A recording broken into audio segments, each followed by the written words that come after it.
Tu és bem-vindo, Santo Espírito.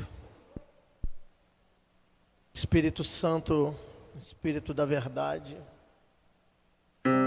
Espírito do avivamento, Espírito da revelação. Tu és bem-vindo nesse ambiente, nessa noite. Tu és bem-vindo em nossas casas. Nós acreditamos que iremos transicionar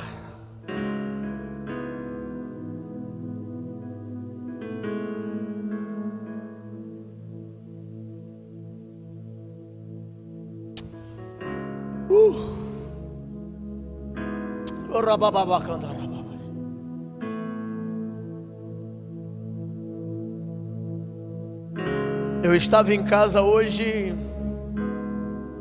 buscando alguns motivos para celebrar a Páscoa.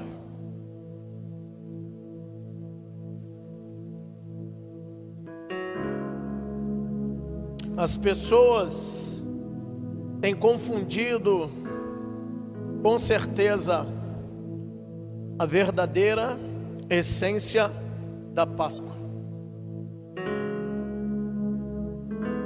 As pessoas dizem que Páscoa é a ressurreição de Jesus Cristo. A Páscoa não é a ressurreição de Jesus Cristo.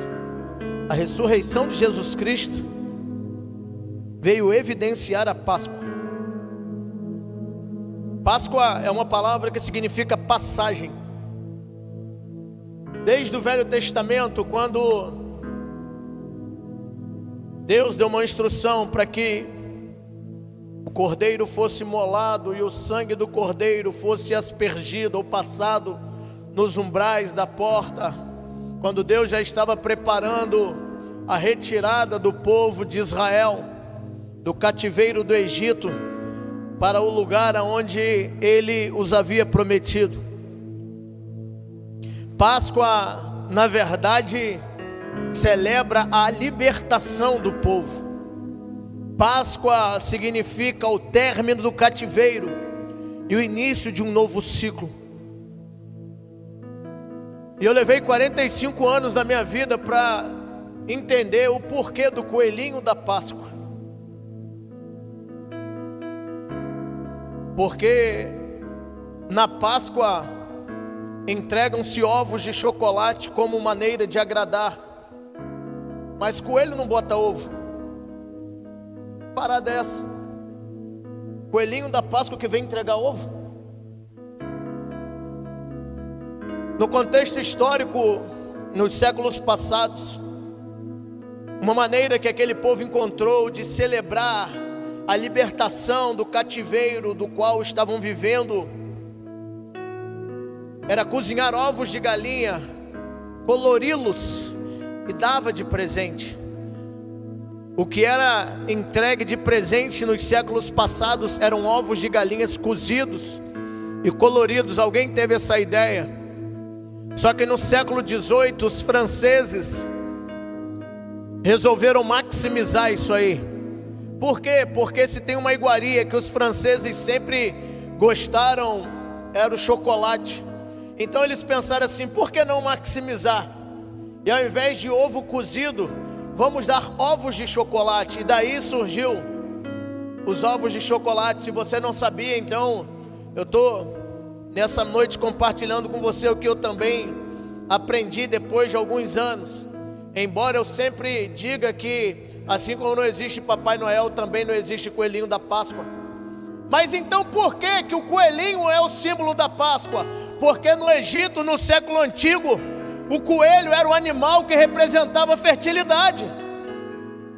Então por isso é que o coelhinho é o símbolo da Páscoa, porque o coelho é um animal que representa a fertilidade. Por quê? Porque a sua gestação se dá em 30 dias e ele consegue gerar vários filhos. Eu quero profetizar nessa noite que nos próximos 30 dias você gerará frutos inimagináveis, porque hoje nós vamos celebrar um novo ciclo de libertação, aonde nós iremos transicionar do ciclo aonde o povo estava sendo escravizado por um vírus, por medo, seja por qual for a afronta, iremos adentrar em um novo nível. Esse é o verdadeiro sentido da Páscoa, a comemoração de um povo liberto, a comemoração de um povo que celebra a vida de um Deus que cura, de um Deus que sara, de um Deus que restaura. Deixa eu te falar uma coisa, pode empapuçar a cara de chocolate, porque chegou a Páscoa.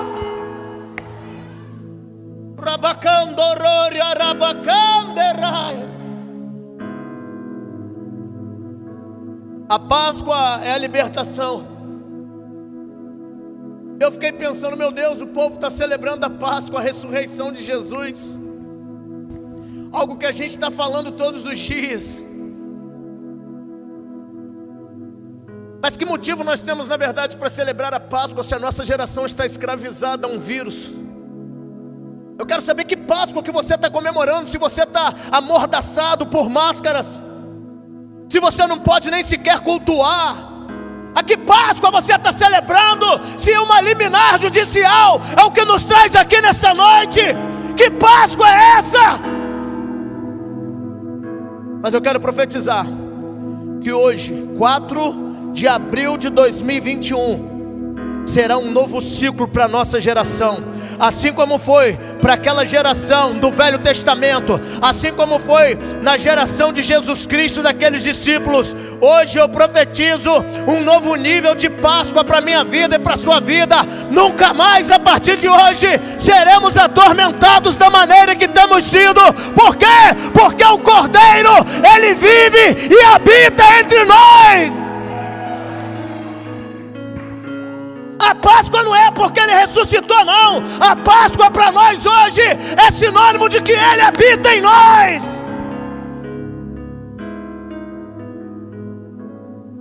E uma aula, quinta-feira, com os meninos aqui, me despertou algo.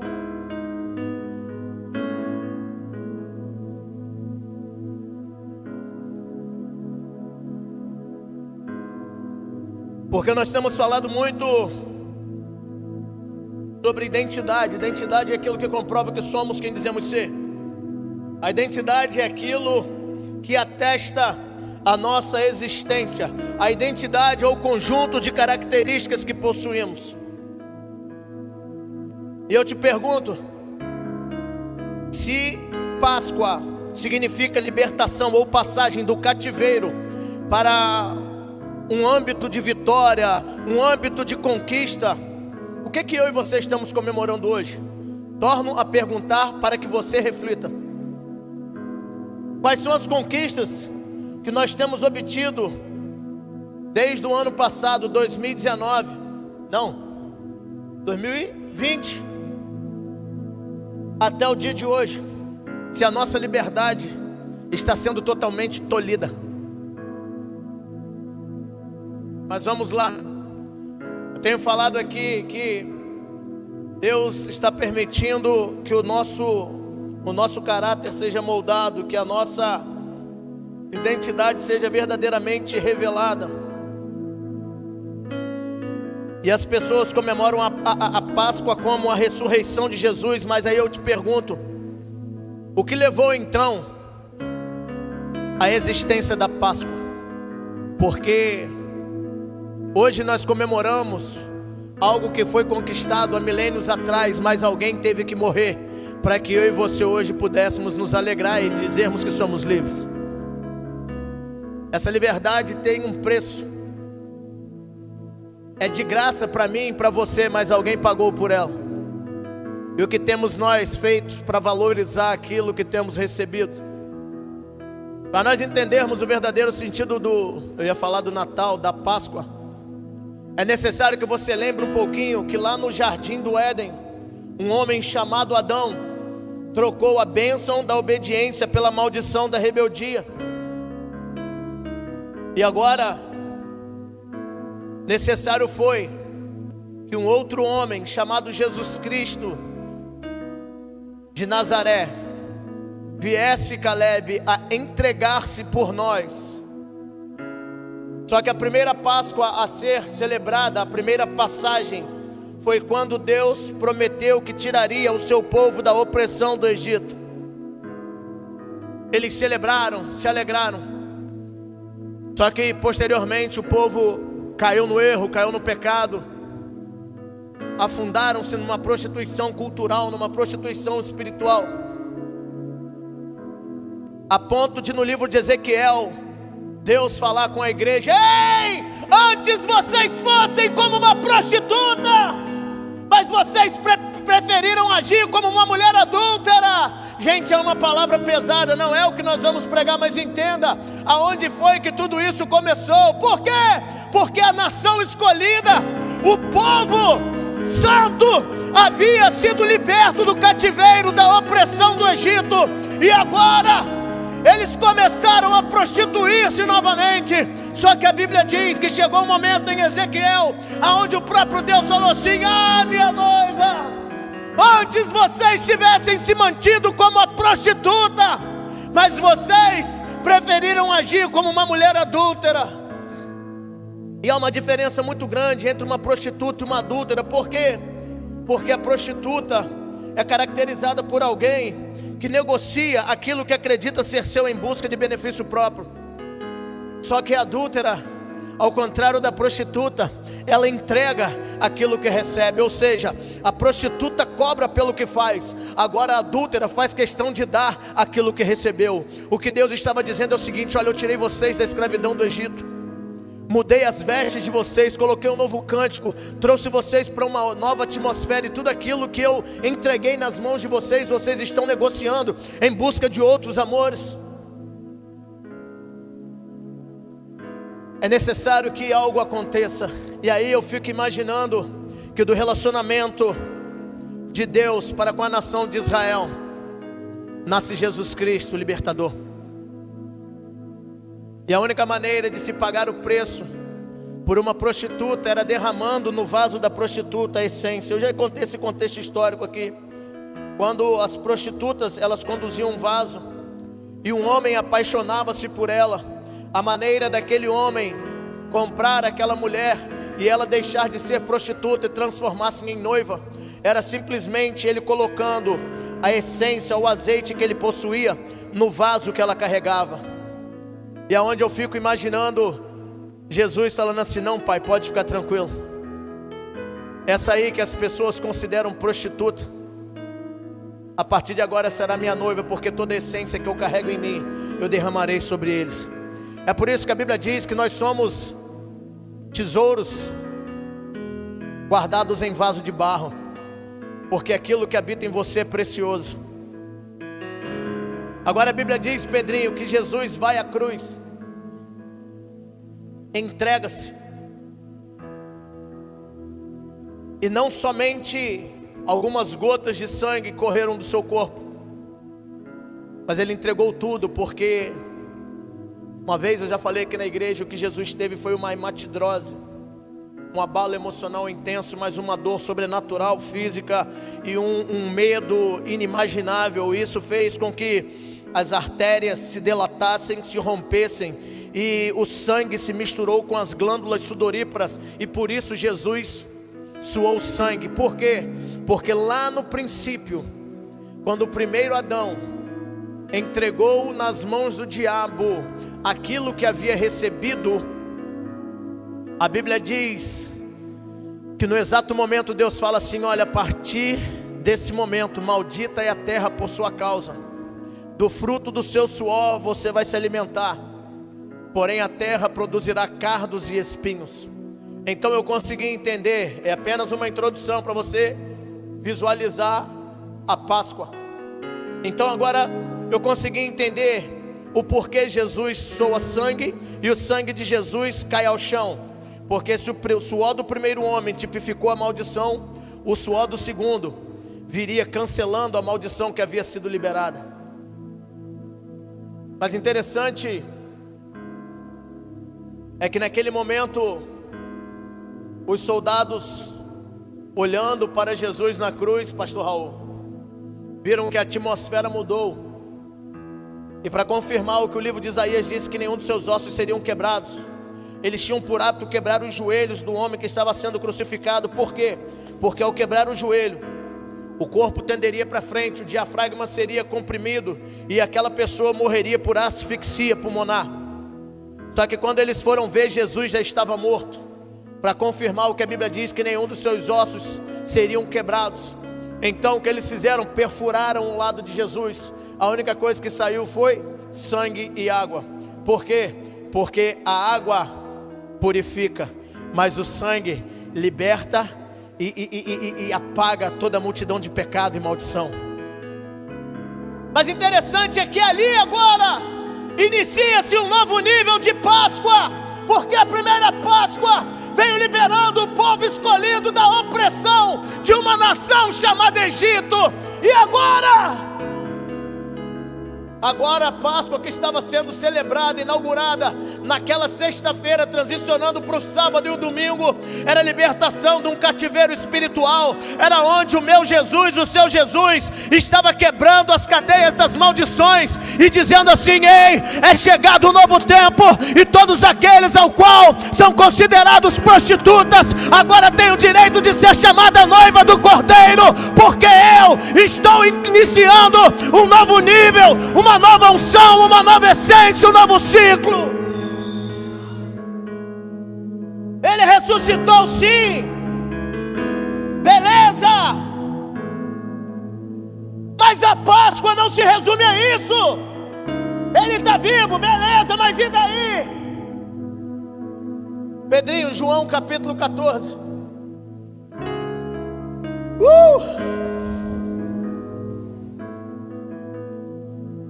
Versículo 10. A Bíblia diz agora que Jesus ressuscita, e ele então vai em direção aos seus discípulos.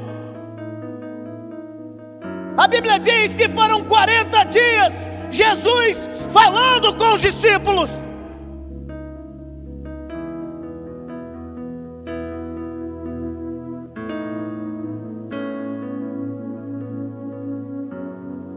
E ele falava assim: olha, deixa aí no 10 mesmo. Não se turbe o vosso coração, credes em Deus, crede também em mim. Na casa do meu Pai há muitas moradas. Eu irei preparar um lugar para vocês. A minha paz eu vos dou, mas não vos dou como o mundo a dá. O que Jesus estava querendo dizer ali para aqueles homens naquele momento é que há uma diferença muito grande daquilo que os homens terrenos consideram paz, dinheiro, bens, seja lá o que for. Jesus estava falando assim: olha, a minha paz excede a qualquer entendimento humano. A minha paz excede a qualquer recurso natural. Você que está me ouvindo em casa, receba a paz de Jesus Cristo na sua vida, no seu lar, na sua saúde. Mas interessante é que agora a Páscoa não é ressurreição, agora era o Jesus ressurreto. E ele começa a ensinar os discípulos dizendo assim: ei, vocês não creem que eu estou no Pai e que o Pai está em mim? As palavras que eu digo não são apenas minhas. Ao contrário, o Pai que vive em mim está realizando a sua obra. Esperto, Pedro. Creiam em mim quando digo que estou no Pai e que o Pai está em mim, ou pelo menos creiam por causa das mesmas obras. Digo a verdade: aquele que quem crê em mim fará também as obras que tenho realizado, fará coisas ainda maiores do que estas, porque eu estou indo para o Pai. E eu farei o que vocês pedirem em meu nome, para que o Pai seja glorificado no Filho. O que vocês pedirem em meu nome eu farei. Se vocês me amam, obedecerão aos meus mandamentos. E eu pedirei ao Pai, e Ele dará a vocês outro conselheiro para estar com vocês, e o Espírito da verdade. O mundo não pode vê-lo, recebê-lo, porque não o vê nem mesmo o conhece. Mas vocês o conhecem, pois Ele vive com vocês e estará. Feche os olhos. Amigo Espírito Santo, nós acreditamos que a Tua presença é verdadeira nesse ambiente, em nossos lares. Eleva-nos a um nível de entendimento, porque nós acreditamos que a Páscoa vai além de comemorarmos a ressurreição, porque Páscoa comemora-se a libertação. A ressurreição foi a evidência de que a Páscoa estava sendo estabelecida. E nessa noite, amigo Espírito Santo, eu quero pedir que o Senhor venha adentrar nos lares nessa noite, que o Senhor venha adentrar em nossos corações, em nosso entendimento. Eu peço o renovo sobre os familiares que perderam seus entes queridos. Eu peço a Deus a cobertura do Teu sangue, ó Jesus. Em Teu nome, Jesus, nós clamamos por um novo nível de libertação. Nós clamamos por um novo nível de atmosfera, de entendimento. Ah, Jesus, a Tua palavra diz que tudo que pedirmos em Teu nome, nós o receberíamos. Então, em nome de Jesus, por favor, Pai, libera sobre nós tudo aquilo que os céus estabeleceram ao nosso favor.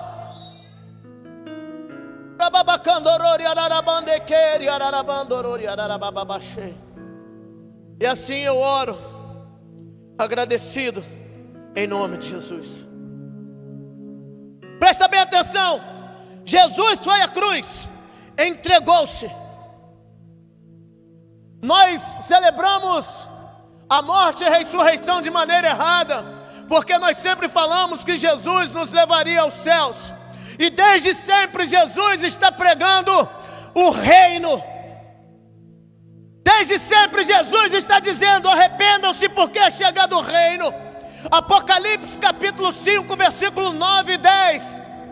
A Bíblia diz que Jesus pagou por nós um preço de sangue para nos constituir reis e sacerdotes. Sacerdotes, aqueles que mantêm aceso a chama da adoração e o incensário. Reis, aqueles que estabelecem decretos que dominam territórios.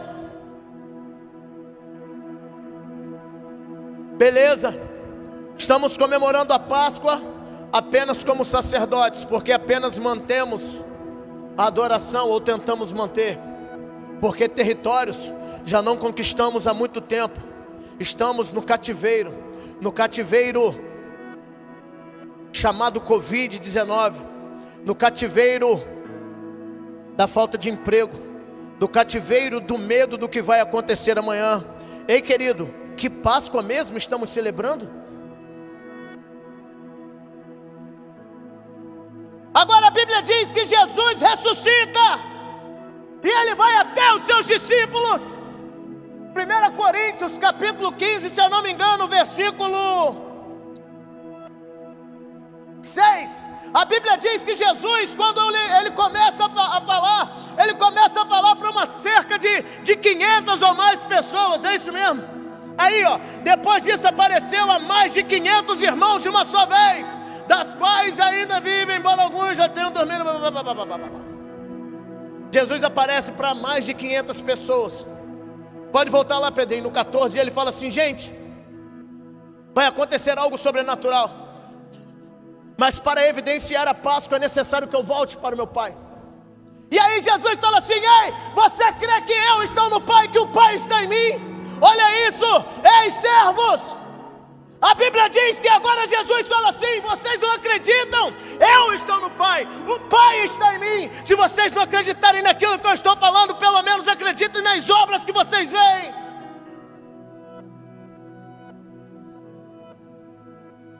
Mas é um negócio muito estranho, porque para quem ouve é uma coisa, mas para quem vê é outra.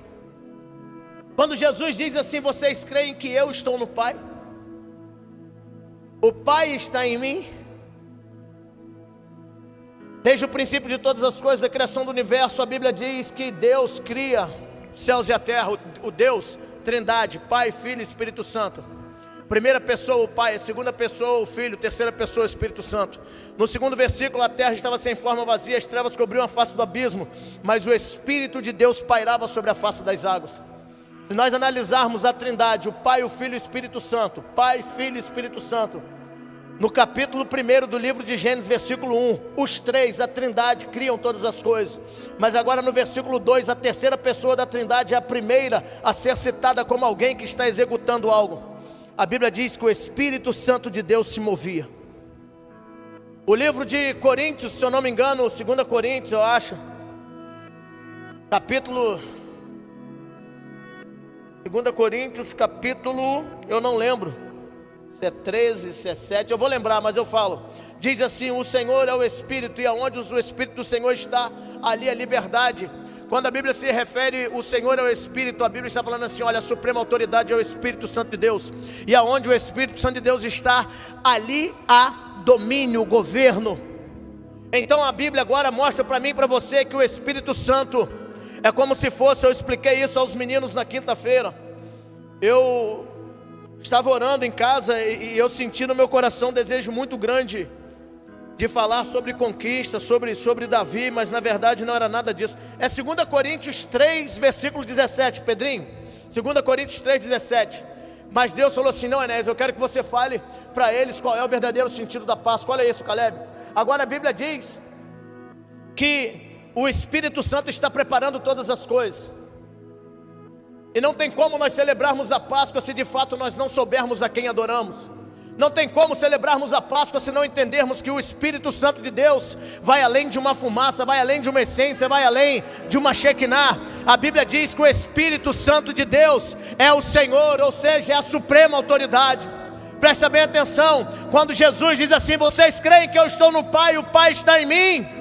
Ele está querendo dizer o seguinte: olha, vocês precisam reconhecer a presença de alguém que de fato habita em vocês, para que vocês de fato se movam da maneira certa. Pedrinho, Isaías capítulo 40, deixa eu ver aqui, eu anotei o versículo. Isaías capítulo 40, versículo 12. Isaías 40, versículo 12, para vocês entenderem o que está acontecendo. Jesus está ensinando aos discípulos: olha, é necessário que eu vá para o Pai, porque se eu não for, o outro não vem. Mas quem é esse outro? A Bíblia diz: quem mediu as águas na concha da sua mão, ou com palmo definiu os limites dos céus? Quem jamais calculou o peso da terra, ou pesou os montes na balança e as colinas nos seus pratos? Vai, 13. Quem definiu limites para o Espírito do Senhor, ou o instruiu como seu conselheiro? Jesus está dizendo assim: olha, é necessário que eu vá para o meu Pai, porque quando eu for para o meu Pai, alguém que é maior do que eu vai vir e habitará eternamente com vocês. É necessário que vocês entendam. A Bíblia diz agora, volta lá em João, Pedrinho, que Jesus está falando do Pai e Espírito Santo dele. Que é isso, apóstolo? Sim, porque se você ler Mateus capítulo 1, versículo 20, você vai ver que o anjo se apresenta a Maria e fala: ei, tu és a bem-aventurada entre todas as mulheres. Bota aí, Pedrinho, Mateus capítulo 1, versículo 20. Nós vamos dar uma passeada na Bíblia aí, Pedrinho. Depois de ter pensado nisso, no que? Ela estava pensando no casamento. Apareceu-lhe um anjo do Senhor em sangue e disse: José, filho de Davi, não tema receber Maria como sua esposa, pois o que nela foi gerado procede de quem, gente? Procede de quem? Quando Jesus diz assim: aí vocês creem que eu estou no Pai e que o Pai está em mim? A primeira coisa que a gente pensa é que Jesus está embolado com Deus, não é? Mas o que Jesus está falando é o seguinte: olha, eu estou no Deus Pai, mas o Pai e o Espírito Santo está em mim. José foi quem criou Jesus, porque quem gerou foi esse aqui, ó. É por isso que Jesus fala assim: ei, vocês conseguem acreditar que eu estou em Deus Pai, mas o Pai e o Espírito Santo está em mim? E aí ele comprova dizendo assim: olha, se vocês não creem por aquilo que eu falo, creiam pelo menos pelas obras que vocês veem. Por quê? Porque desde o princípio a Bíblia prova para mim e para você que o Pai, Ele é quem projeta, o Filho ministra, mas é o Espírito Santo responsável por executar todas as coisas. Presta bem atenção. Agora Jesus está dizendo assim: olha, eu preciso ir para Deus Pai, porque eu já estou nele, e o Pai e o Espírito Santo já está em mim. volta lá no 14, volta lá, Pedrinho. Volta lá. E olha o que Jesus fala. Vai, 11. 11, bebê. Creiam em mim. Quando digo que estou no Pai e que o Pai está em mim, pelo menos creiam por causa das mesmas. Interessante que em todos os momentos da história, Jesus falava assim: olha, eu só faço aquilo que eu vejo o meu Pai fazer. Olha, eu não faço nada sem que Ele primeiro me autorize. Versículo 12, Pedrinho. A Bíblia diz agora que Jesus falou assim: olha, aquele que crê em mim fará também as obras que eu tenho realizado, e fará ainda maior, porque eu estou indo para o... Sabe o que Jesus estava dizendo aqui? Gente, presta bem atenção, você que está em casa, você que está aqui. Jesus, Ele não está aqui não. Ele está à destra do Pai. Nós precisamos entender isso. A Trindade é Pai, Filho e Espírito Santo. Deus Pai, Deus Filho, Deus Espírito Santo. Só que cada um, mesmo que sejam três, tem a sua função.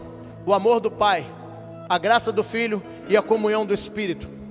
O Pai ama, o Filho é perdoador e o Espírito Santo consolida através da comunhão. Jesus está falando assim: olha, eu preciso ir para o Pai. Por quê? Porque quando eu for, o Pai vai enviar outro. Eu já falei isso aqui uma vez. Outro é um termo grego que tem dois significados: héteros ou halos. Hétero é aquilo que é da mesma espécie, porém é diferente. Quando Jesus diz assim: olha, sobe aí, Pedrinho, sobe aí. Versículo 13. Eu farei com que vocês pedirem meu nome.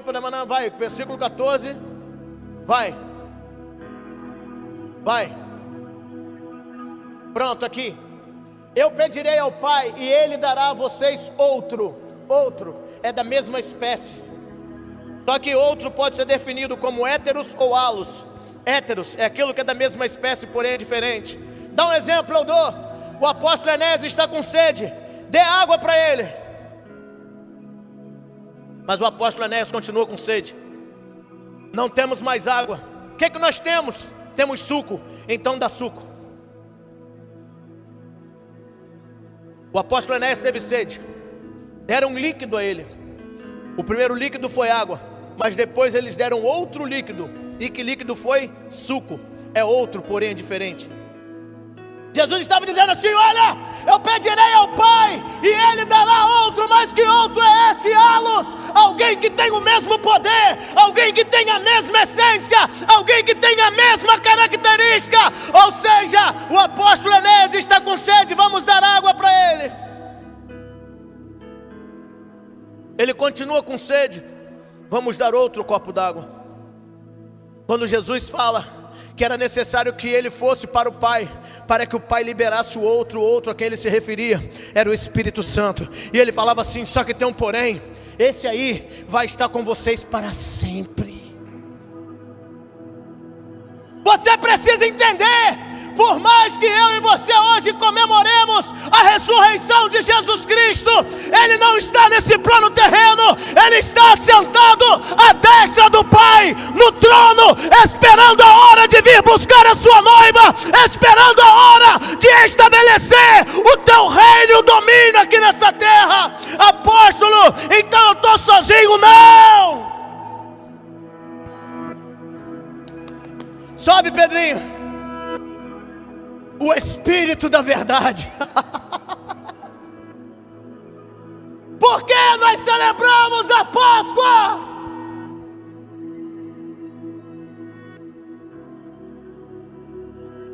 Aí a Bíblia diz que Jesus iria, mas viria o Pai. Ele iria para o Pai, para que o Pai enviasse o Pai. Você não crê que eu estou no Pai e que o Pai está em mim? No, advérbio de lugar. Você não acredita que eu estou nele, mas ele está em? Porque os três se complementam. Mas a grande verdade é que aquele que nos convence do pecado, aquele que nos convence de que precisamos estar alinhados, é o Espírito da verdade. O mundo não pode recebê-lo porque não o vê nem o conhece, mas vocês o conhecem, pois ele vive e está em... Por que celebramos a Páscoa? Porque muito além dele ressuscitar, ele liberou uma porção dobrada dele mesmo para habitar em nós. Por que celebramos a Páscoa? Porque eu e você somos a realidade viva do Espírito de Deus na terra.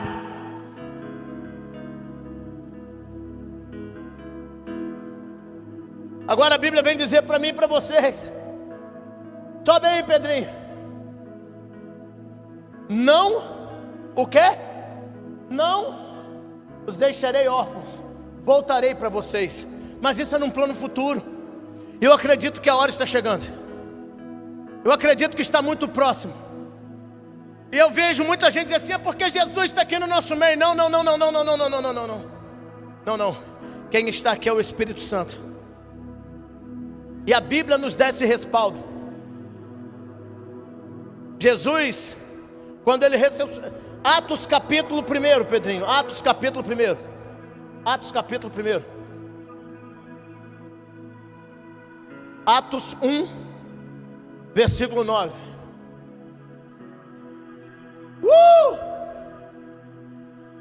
Atos.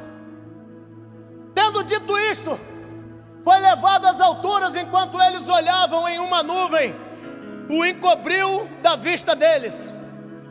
E eles ficaram com os olhos fixos no céu enquanto ele subia.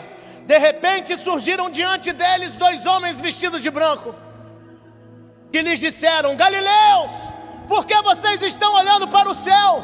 Este mesmo Jesus que dentre vocês foi elevado aos céus, voltará da mesma forma como viram subir. O que eu quero que você entenda: se você não viu Jesus descendo sobre as nuvens, é sinal de que ele continua sentado à destra do Pai, porque ele reina, vive e governa. Mas quem habita entre nós é o Espírito Santo de Deus.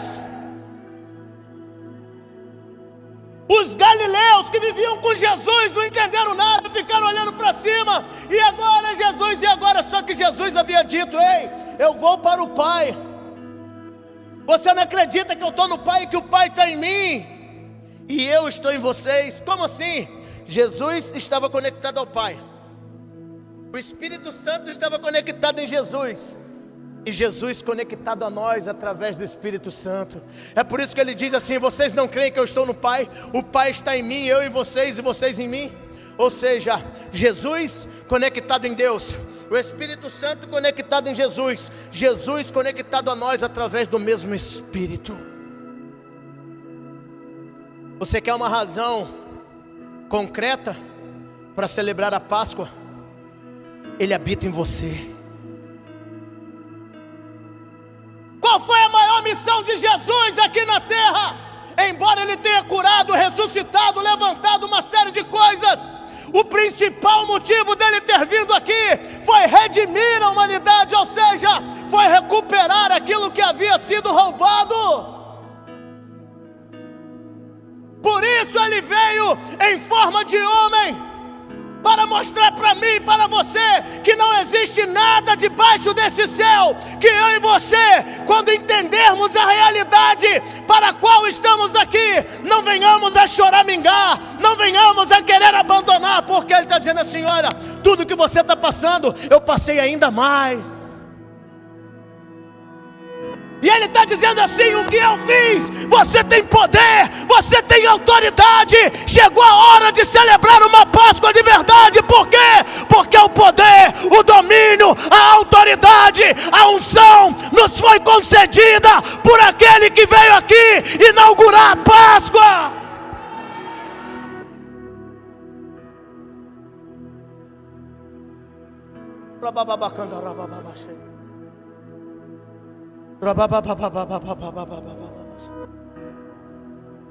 Todo mundo coloca a culpa em Eva. Pedrinho, bota aí 2 Timóteo capítulo 2, 1 Timóteo capítulo 2. Todo mundo coloca a culpa em Eva, porque Eva comeu o fruto, porque Eva pecou. 2 Timóteo versículo 13, versículo 13, versículo 13, 2 Timóteo, versículo 13, eu vou terminar.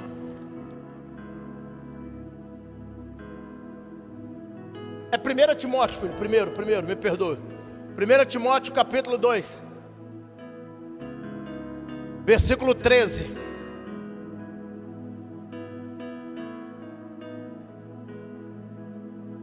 Primeira Timóteo, Pedrinho, capítulo 2, versículo 13. Porque o primeiro homem formado Adão, e depois, primeiro foi formado Adão e depois Eva. Adão não foi enganado, mas sim a mulher, que tendo sido enganada, se tornou transgressora. Por que eu quero que você leia isso aqui? Porque a Páscoa se deu por causa disso aí. O primeiro homem, por livre e espontânea vontade, resolveu desacatar a voz do seu Criador. Todo mundo fala assim, mas a mulher comeu fruto, mas a Bíblia diz, a mulher sim foi enganada, o homem sabia exatamente o que estava fazendo. E mesmo assim, mesmo convicto de que o erro havia partido do homem, o Deus que criou o homem falou assim, ainda assim eu darei uma chance. Sabe por quê? E nós vamos terminar. Hebreus capítulo 8, Pedrinho. Hebreus capítulo 8. Porque Jesus falou assim, olha, eu vou para o Pai, mas quando eu chegar lá, Caleb, o Pai vai liberar outro, ou seja, alguém que tem a mesma essência que eu, alguém que tem o mesmo poder que eu, alguém que tem a mesma autoridade que eu.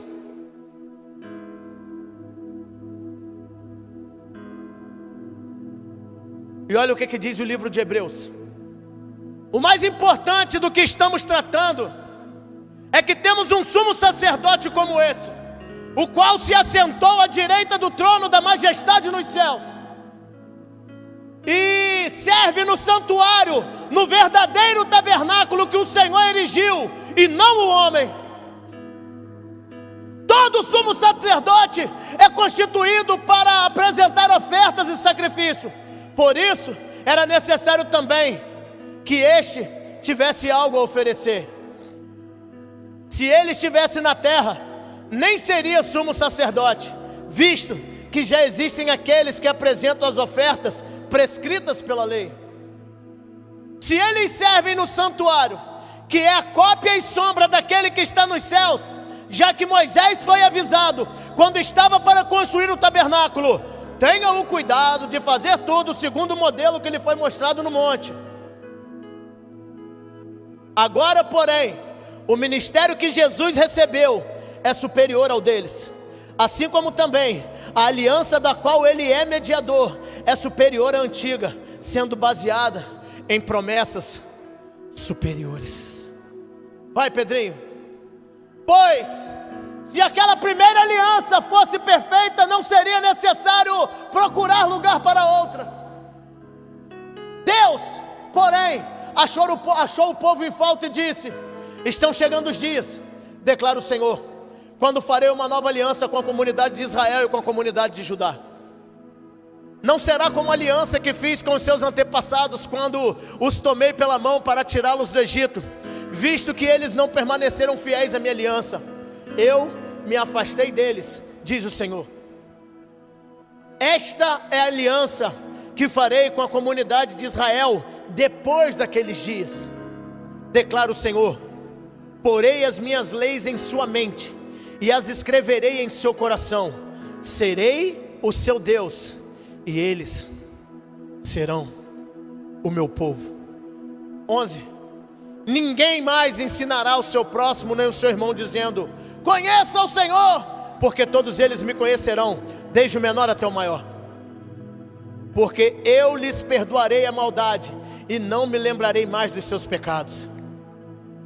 Chamando nova essa aliança, ele tornou antiquada a primeira, e o que se torna antiquado e envelhecido está a ponto de desaparecer. Ora, a primeira aliança tinha regras para adoração e também um santuário terreno. foi levantado um tabernáculo na parte da frente chamada Lugar Santo. Estavam um candelabro, a mesa e os pães da presença. Por trás do segundo véu havia a parte chamada Lugar Santíssimo, onde se encontrava um altar de ouro para incenso, a arca da aliança totalmente revestida de ouro, e nessa arca estava um vaso de ouro contendo o maná, a vara de Arão que floresceu e as tábuas da aliança. Sobe aqui o louvor. Deixa eu te explicar isso para nós terminarmos. A Bíblia diz que lá atrás foi necessário todo um processo para que houvesse a libertação do povo do Egito, da opressão, do pecado. Eles tiveram que matar um cordeiro e passar o sangue do cordeiro imolado nas portas, nos umbrais, ungir em tudo, porque quando o anjo da morte passasse, eles se deparariam com a presença de Deus que havia sido estabelecida ali. Agora, a geração de Israel mais uma vez peca, e o que acontece? O pai resolveu fazer diferente. Eu prepararei algo diferente, algo que vai tornar essa aliança diferenciada da primeira, porém irei perpetuá-la. De que maneira? Ele agora não manda ninguém matar um cordeirinho, não. Ele envia o próprio filho. Agora não são os umbrais da porta, não. Por quê? Porque o tabernáculo que estava sendo construído não era construído por mãos humanas, mas era o próprio Filho de Deus. E agora? Agora ele se entrega, ele derrama todo o sangue, e o que ele faz? Ele libera aquilo que está nele, para que aquilo que havia nele, ou seja, o Espírito Santo, passasse a habitar em nós. Deixa eu te falar uma coisa, o livro de Isaías capítulo 40 prova para mim e para você, que todas as coisas que existem aqui na face dessa terra, nas palmas da mão do Espírito Santo, são consideradas como um grão de areia. Agora, por que, Betinho, que nós podemos então dizer que celebramos a Páscoa? Porque aquele mesmo Espírito, onde todas as coisas aqui existentes nesse planeta são como grãos de areia em suas mãos, habita em nós. Ele habita em nós. Ele falou assim: olha, Pai, ainda que eu tenha medido todas as coisas na palma das minhas mãos, eu aceito a missão de habitar neles eternamente, até que Jesus venha buscá-los. Por quê? Porque todos os dias eles irão comemorar a Páscoa, por entenderem que eu habito neles. Eles são o tabernáculo vivo, eles são a morada do Altíssimo.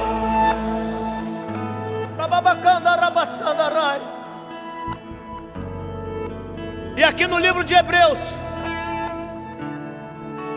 fala sobre um sistema religioso sendo extinto e sendo substituído por uma nova aliança através do próprio Jesus. O livro de Hebreus prova para mim e para você o que é a Páscoa. A Páscoa é, na verdade, uma nova aliança em Cristo Jesus, estabelecida através de promessas melhores e maiores.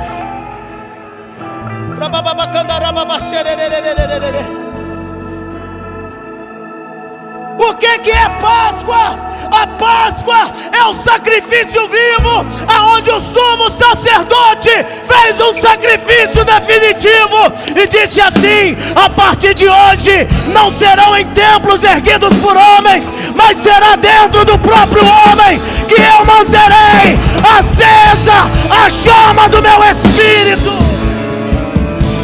Se coloque de pé.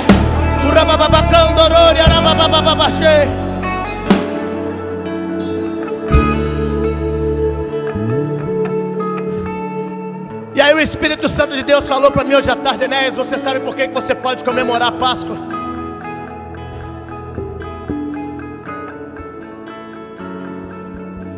Porque a Páscoa é, na verdade, a destruição do templo antigo, dando a vocês, em pleno século 21, o direito de se tornarem o tabernáculo vivo do Altíssimo. Por que eu estou te falando isso? Porque Páscoa não é ressurreição, Páscoa é libertação. A ressurreição foi a evidência da libertação.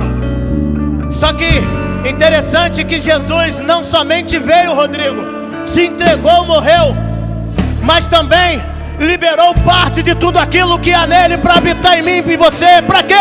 Para que nós pudéssemos ter a certeza de que não dependemos de nada nem ninguém. Nós somos livres porque